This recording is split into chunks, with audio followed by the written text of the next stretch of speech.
When grocery store shelves start looking like a game of Tetris gone wrong, you'll wish you'd planted these 10 crops. Not in spring. Not next month. Right now. Because by the time everyone else figures out that food security isn't just a fancy term preppers throw around, the seed companies will be sold out and you'll be standing in your backyard wondering why you didn't listen. So, let's fix that. Keep watching.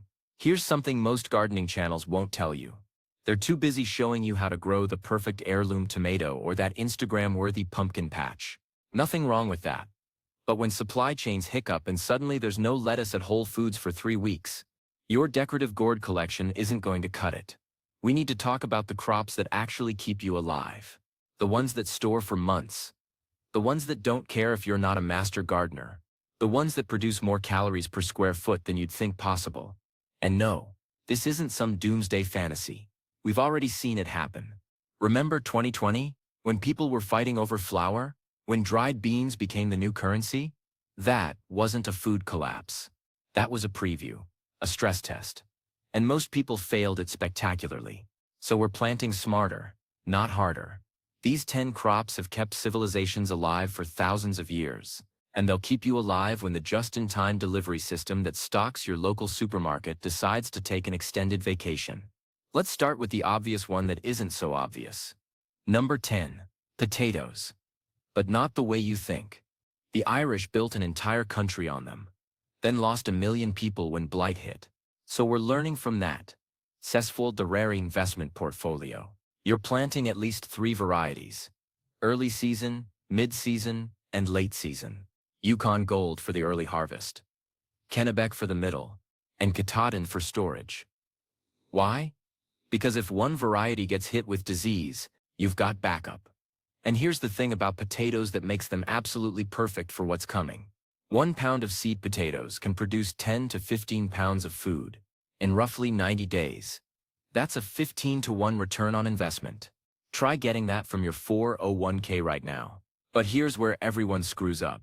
They plant potatoes once, harvest them, and think they're done. Wrong. You can get multiple crops per year if you're strategic. Plant your early varieties now, late winter or early spring, depending on your zone. Harvest in early summer. Plant again in midsummer for a fall harvest. That's 2 crops from the same space, and storage. Properly cured potatoes in a cool, dark place will last 6 to 8 months. That's half a year of carbohydrates sitting in your basement. While everyone else is panic buying rice at inflated prices, you're making potato soup. The absolute best part. Potatoes are nearly impossible to kill. Forget to water them for a week. They'll forgive you. Soil isn't perfect. They'll adapt. They're the cockroaches of the vegetable world. And I mean that as the highest compliment. Number 9. Dry beans. Specifically, Provider bush beans and Vortex pole beans. Fresh green beans are great. They're delicious. They're nutritious. But they're not survival food. You know what is? Letting those beans mature on the vine until they're hard as rocks, then storing them for years. Literal years. That's the big deal here. When meat becomes a luxury item because feed costs triple or processing plants shut down, beans become your primary protein source.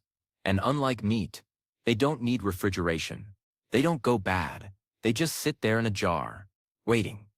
Provider bush beans are compact, which means you can cram a lot of them into a small space. They're also reliable, producing in about 50 days. But here's the trick. Don't harvest them as green beans. Let them dry completely on the plant. You'll get about a pound of dry beans per 10 feet of row. Doesn't sound like much until you realize that 1 pound of dry beans contains about 1,500 calories and 100 grams of protein. Now let's talk Vortex pole beans. These are the overachievers. They climb, which means vertical growing. Suddenly, your growing space just tripled because you're using the air. A single pole bean plant can produce for months. And if you let the pods mature, you're looking at serious calorie density. The protein content alone makes this non-negotiable. Your body needs protein to function, to repair tissue, to maintain muscle, to keep your immune system working. When everyone else is fighting over the last package of chicken at the store, you're sitting on pounds of beans that will keep you going indefinitely. And here's the bonus. Beans fix nitrogen in the soil. They're actually improving your garden while feeding you. They're team players. Number 8. Winter squash. The storage monster you're underestimating. Acorn, spaghetti squash, these aren't just Thanksgiving decorations. They're calorie bombs that store for months with zero electricity. You know what that means? When the grid goes down, your squash doesn't care. It's still good, still edible, still keeping you alive. One butternut squash plant can produce 10 to 15 fruits. Each fruit contains about 300 to 400 calories. That's 3,000 to 6,000 calories per plant. From one seed. The math on this is insane. But here's what makes winter squash absolutely critical. They're loaded with vitamin A, crucial for immune function, for vision, for skin health. When you can't just run to the pharmacy for supplements, you need food that actually nourishes you. Squash delivers. Growing them is almost embarrassingly easy, and they'll sprawl across your garden like they own the place. Let them. Each vine is a potential food factory, and unlike tomatoes that need constant attention, squash basically grows itself. The storage situation is where winter squash becomes legendary. Properly cured, meaning you let them sit in a warm, dry place for a couple weeks after harvest. They'll last 4 to 6 months. Some varieties go longer. I've had butternut squash last until March from an October harvest. That's half a year of food that required zero preservation effort. No canning, no freezing, no dehydrating. Just a cool, dry corner of your basement. Number 7. Garlic. Because flavor matters and so does health. This one surprises people. Garlic? For survival? Absolutely. Here's why. First, it stores for up to a year. Second, it's medicinal, antibacterial, antiviral, antifungal. When you can't get to a doctor or antibiotics are hard to come by, garlic becomes your medicine cabinet. Third, and this is the one nobody thinks about, it makes bland survival food actually edible. You can eat rice and beans for months if they're seasoned. Without seasoning, you'll lose your mind in a week. Garlic transforms boring calories into actual meals. That psychological component matters more than you think. Growing garlic is ridiculously simple. Plant cloves in the fall. Ignore them all winter. Harvest in summer. Each clove becomes a full bulb, usually with 6 to 10 cloves. That's a 10-to-1 multiplication. Plant a pound, harvest 10 pounds. And here's the best part. Garlic requires basically zero maintenance. No pests bother it. Diseases don't touch it. It just sits there underground, for growing, while you focus on needier crops.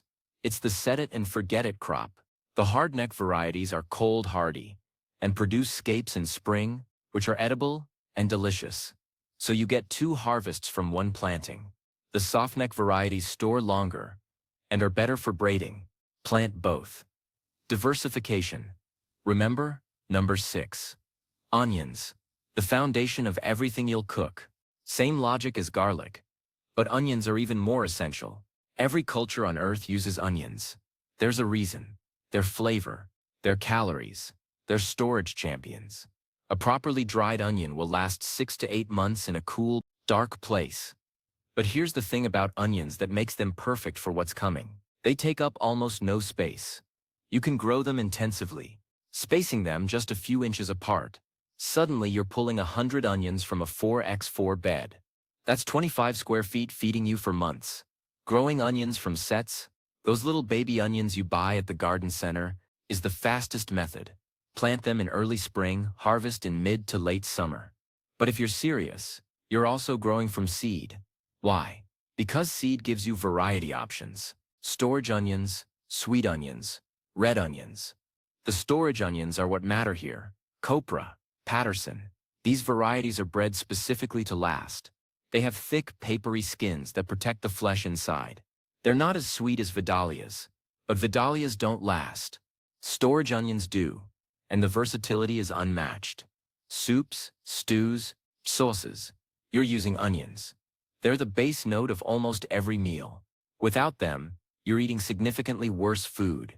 And worse morale means you're less likely to keep going when things get hard. Number 5. Cabbage. The fermentation king. Fresh cabbage is fine. It's crunchy. It's mild. But fermented cabbage? That's probiotic powerhouse that lasts for months, and keeps your gut healthy when everything else is trying to kill you. Sauerkraut isn't just food. It's preservation. It's medicine. It's why sailors didn't die of scurvy on long voyages. One cabbage plant produces a head that weighs 3 to 5 pounds. That's a lot of sauerkraut. And cabbage stores well even without fermentation. In a root cellar or cool basement, fresh cabbage will last 2 to 3 months. Fermented, 6 months or longer. But here's the real magic. Cabbage grows in cool weather, spring and fall. That means you're getting 2 crops per year from the same space. Plant in early spring for summer harvest. Plant in late summer for fall harvest. Suddenly you've got cabbage coming out of your ears. And cabbage is tough. Frost doesn't kill it. In fact, frost makes it sweeter. I've harvested cabbage in December under snow. The heads were fine. Delicious, actually. When tender crops are long dead, cabbage is still producing. The vitamin C content is why this matters for survival. Scurvy is real. It killed more sailors than storms did. Vitamin C prevents it. Cabbage is loaded with vitamin C, especially fermented cabbage, where the fermentation process actually increases the bioavailability of nutrients. Learning to ferment is non-negotiable. It's easy. Shred cabbage, add salt, pound it until it releases liquid, pack it in a jar. Wait, that's it. 3 weeks later you have sauerkraut that will outlast most of what's in your fridge. Number 4. Kale, the nutrition density champion. Kale gets a bad rap because hipsters ruined it. Forget that. Kale is one of the most nutrient-dense foods on the planet. Vitamin A, vitamin C, vitamin K, calcium, iron. It's basically a multivitamin that grows in your backyard, and it's nearly indestructible. Kale grows in cool weather. I've had kale survive under snow and come back when it melted. That kind of resilience is exactly what you want when you're depending on your garden. But here's why kale makes the list. It's cut and come again. You don't harvest the whole plant. You pick the outer leaves and the plant keeps growing. One plant will feed you for months. I've had single kale plants produce from September through April.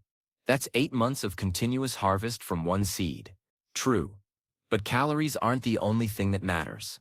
Micronutrients are what keep you functional. Kale delivers micronutrients in spades. When you're eating mostly starches and beans, kale is what prevents malnutrition. And it's easy. Kale wants decent soil and water. Give it that and it thrives. Pests barely touch it. Diseases avoid it. It's the easiest green you'll ever grow. Preservation is simple too. Dehydrate it and you've got kale chips that last for months. Freeze it and it keeps for a year, or just keep harvesting fresh, because it's still growing when everything else is dead. Number 3. Corn. But not for the reason you think. Sweet corn is great.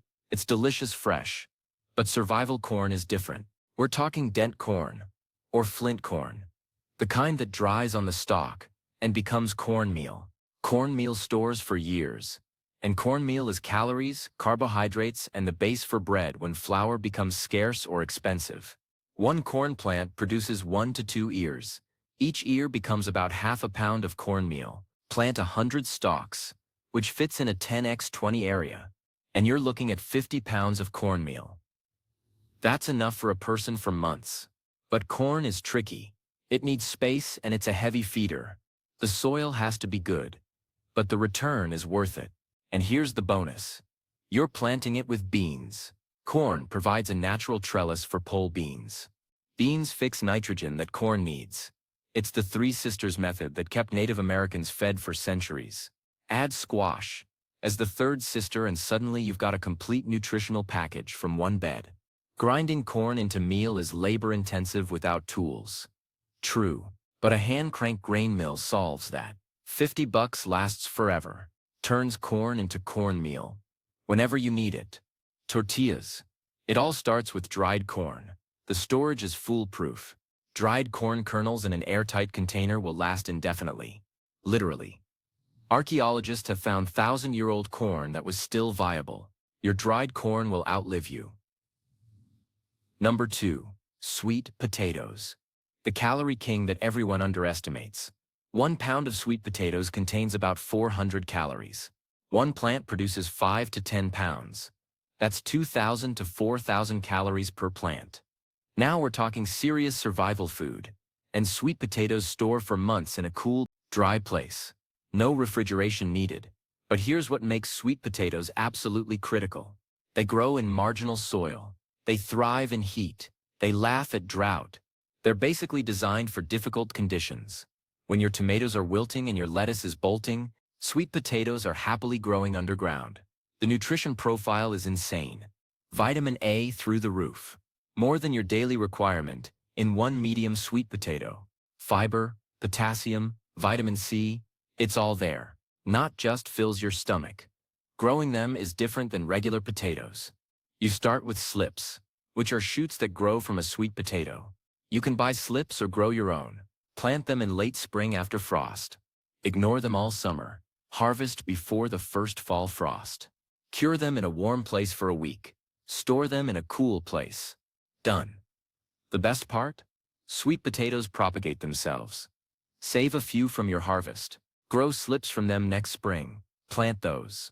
You never need to buy slips again. It's a closed-loop system. Self-sustaining. Exactly what you want. Number 1. Wheat or another grain. Because you need bread and you need it bad. This is the big one. The crop that separates people who are gardening for fun from people who are serious about food security. Grains are civilization. Every successful society in history was built on grain. Rice in Asia, wheat in Europe and the Middle East, corn in the Americas. There's a reason. Grains are calories. Dense, storable, versatile calories. 1 pound of wheat contains about 1,500 calories. And wheat stores for decades if kept dry. Not years. Decades. But everyone thinks wheat is for farmers with tractors and combines. Wrong. You can grow wheat in your backyard. Use 100 square feet can produce 10 to 15 pounds of wheat berries. That's 15,000 to 22,500 calories from one small bed. Show me another crop with that return. The work is in the processing.